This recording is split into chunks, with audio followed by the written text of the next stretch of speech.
Now, of the many astronomical metaphors in the Bible, one of the most important has to do with the ages. Throughout the scriptures, there are numerous references to the age. In order to understand this, we need to be familiar with a phenomenon known as the precession of the equinoxes.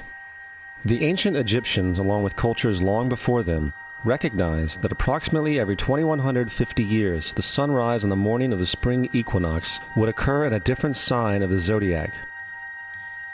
This has to do with a slow, angular wobble that the Earth maintains as it rotates on its axis. It is called a precession because the constellations go backwards rather than through the normal yearly cycle. The amount of time it takes for the precession to go through all 12 signs is roughly 25,765 years. This is also called the Great Year, and ancient societies were very aware of this, and they referred to each 2150-year period as an age. From 4300 BC to 2150 BC, it was the age of Taurus, the bull. From 2150 BC to 1 AD, it was the age of Aries, the ram. And from 1 AD to 2150 AD, it is the age of Pisces, the age we are still in to this day. And in and around 2150, we will enter the new age, the age of Aquarius. Now, the Bible reflects, broadly speaking, a symbolic movement through 3 ages while foreshadowing a 4th. In the Old Testament, when Moses comes down Mount Sinai with the 10 Commandments, he is very upset to see his people worshiping a golden bull calf. In fact, he shattered the stone tablets and instructed his people to kill each other in order to purify themselves. Most biblical scholars will attribute this anger to the fact that the Israelites were worshiping a false idol or something to that effect.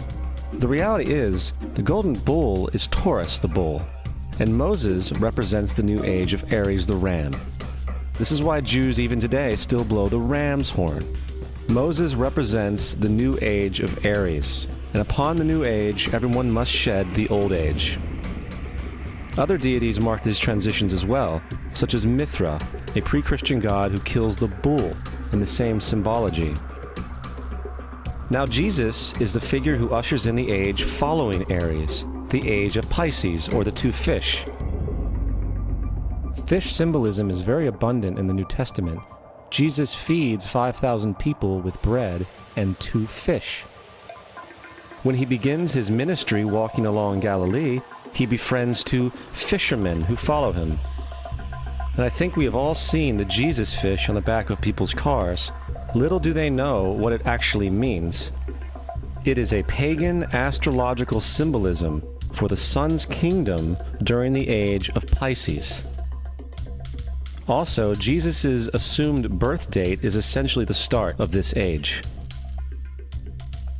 At Luke 22:10, when Jesus is asked by his disciples where the next Passover will be after he is gone, Jesus replies, "Behold, when ye are entered into the city, there shall a man meet you, bearing a pitcher of water.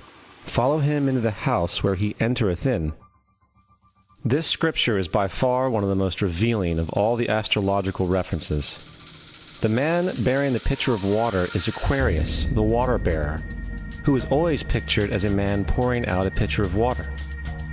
He represents the age after Pisces, and when the sun, God's Son, leaves the age of Pisces, Jesus, it will go into the house of Aquarius, as Aquarius follows Pisces in the precession of the equinoxes.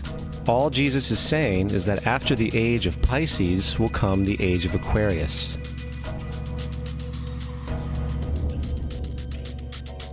Now, we have all heard about the end times and the end of the world. The cartoonish depictions in the book of Revelation aside, the main source of this idea comes from Matthew 28:20, where Jesus says, "I will be with you even to the end of the world." However, in the King James Version, world is a mistranslation, among many mistranslations. The actual word being used is eon, which means age. I will be with you even to the end of the age, which is true, as Jesus' solar Piscean personification will end when the sun enters the age of Aquarius. The entire concept of end times and the end of the world is a misinterpreted astrological allegory.